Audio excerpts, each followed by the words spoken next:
ഞാനിപ്പോ കസാക്കിസ്ഥാനിലെ ഒരു മാർക്കറ്റിലാണ് കേട്ടോ നിൽക്കുന്നത്. അപ്പൊ ഇവിടെ നോൺ വെജ് മീറ്റ് എല്ലാം വിൽക്കുന്ന ഒരു മാർക്കറ്റാണ്. അപ്പൊ കസാക്കിസ്ഥാനിൽ മെയിൻ ആയിട്ട് ഇവർ കഴിക്കുന്ന മീറ്റ് എന്താന്ന് വെച്ചാൽ കുതിരയാണ് കേട്ടോ, നമ്മളെ ഹോസാണ്. അപ്പോൾ ഇവിടെ തണുപ്പാണ് കൂടുതൽ, അതായത് തണുപ്പും ചൂടും എല്ലാം കൂടുതലുണ്ട്. അപ്പോൾ ഇപ്പം ഇന്ന് രാവിലെയൊക്കെ നല്ല സ്നോഫോൾ ആയിരുന്നു.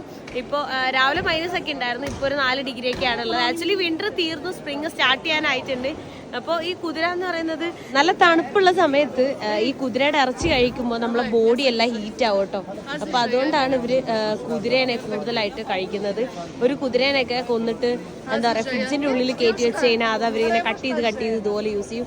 നമുക്കിതിൻ്റെ മീറ്റ് കാണുന്നത് എനിക്ക് തോന്നുന്നത് നമ്മളൊരു പോർക്കിൻ്റെ ഒക്കെ ഒരു തരം അതുപോലെയുള്ള ഒരു ടൈപ്പ്. കാരണം മുകളിലത്തെ ആ ഒരു ഫാറ്റും പിന്നെ ആ ഒരു റെഡ് കളറുള്ള മീറ്റും പിന്നെ അതിൻ്റെ തന്നെ പല തരത്തിലുള്ള സാധനങ്ങൾ അവർ വിൽക്കും കേട്ടോ. ഇവിടെ കണ്ടില്ലേ, അതിൻ്റെ തന്നെ സോസേജ്, ഹായ് കണ്ടില്ലേ, അതിൻ്റെ എല്ലാ സാധനങ്ങളും അവർ